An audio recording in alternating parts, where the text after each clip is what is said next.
This is what the worst industrial accident France has known since the Second World War looked like. 30 people died in the AZF factory explosion on the 21st of September 2001. Over 3,000 were injured, many scarred for life. The factory, which made fertilizer, was just a few kilometers from the center of Toulouse, France's fourth biggest city. Does that show that the factory's owner, Total, was irresponsible? There was never a demand to move the factory, and it was a very safe site, and that is why we still don't know why this accident occurred. These are some of the literally tons of documents that are being used during the trial to try and find out what caused the explosion and if who, if anyone, is to blame.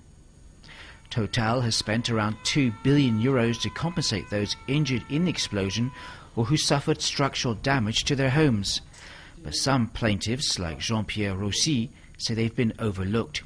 He was at home after a night shift as a security guard when the explosion hit, shattering his neck, part of his home, and he claims the rest of his life.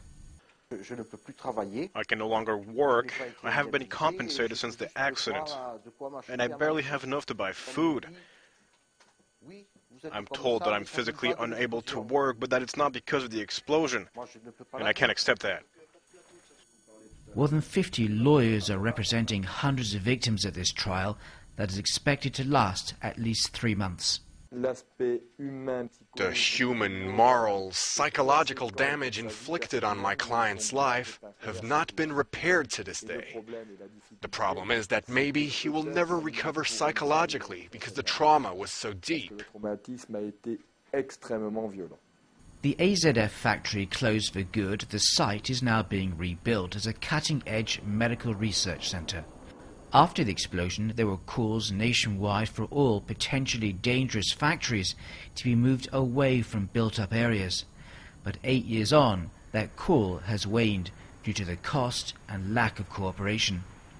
Just outside Toulouse, plans are underway to build new homes close to a high-risk refinery site. When the idea is brought up that potentially all dangerous industrial sites should be grouped together, no one volunteers to house them. Why? Well, because it's always a good idea to put them elsewhere and not in your own backyard. But for the families and loved ones of the 30 who died in the explosion, the key question at this trial is whether their deaths could have been avoided.